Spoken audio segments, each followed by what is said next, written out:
안녕하세요. 빗길을 섬기는 이영호 권사입니다.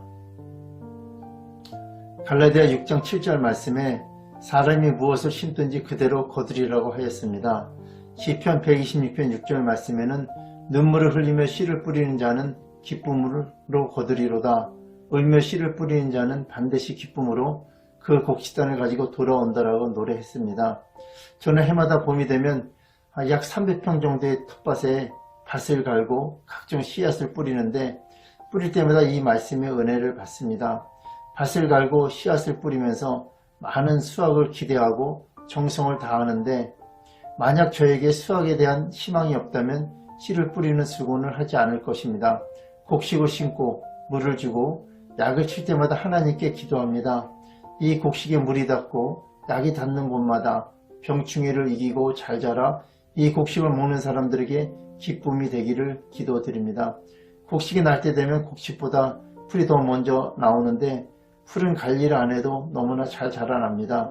그러나 풀이 날 때 바로 손으로 뽑으면 잘 뽑히지만 바쁜 일로 인해 풀 관리를 못하다 나중에 풀을 손으로 뽑으려 하면 손으로는 안 뽑혀서 급한 대로 위에 나온 풀만 손으로 제거할 때가 있습니다.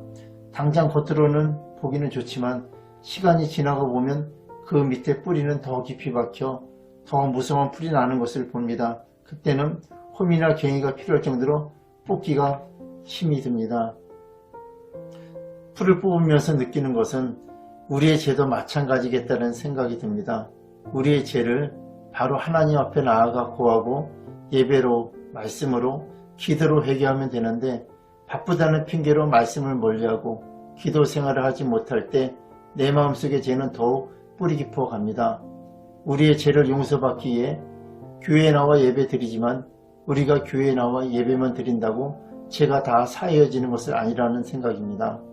회개는 눈물과 연계되어 있는 것이 아니라 생각과 연계되어 있어 회개는 생각이 바뀌어야 합니다.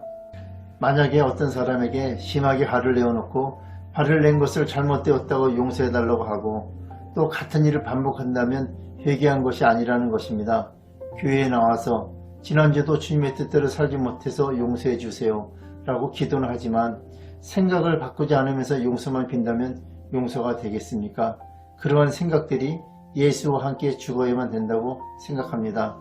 고린도전서 3장 6절에서 8절 말씀에 나는 심었고 아볼로는 물을 주었으되 오직 하나님께서 자라나게 하셨으니 그런즉 심는 이나 물을 주는 이는 아무것도 아니되 오직 자라게 하시는 이는 하나님뿐이니라.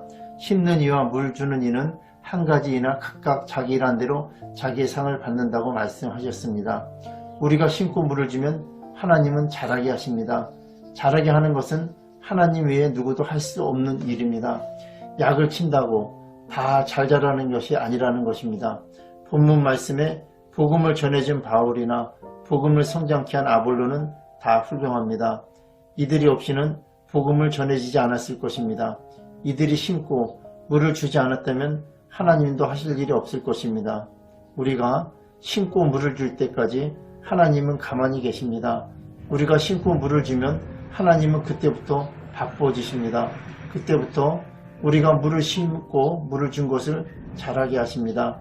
여러분은 새봄을 맞아 어떤 씨앗을 뿌릴 계획이십니까?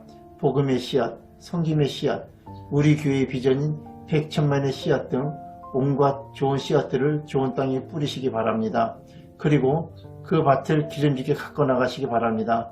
하나님은 하나님 밭이 풍성하기를 기대하십니다. 우리가 하나님의 밭에 심고 물을 주면 반드시 자라게 하십니다.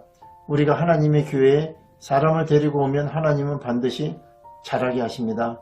우리도 농부의 마음을 가지고 하나님의 나라 확장을 위해 열심히 온 땅과 온 민족에게 땅끝까지 복음의 씨앗을 뿌려 아름다운 열매를 맺으시기 기도합니다. 감사합니다.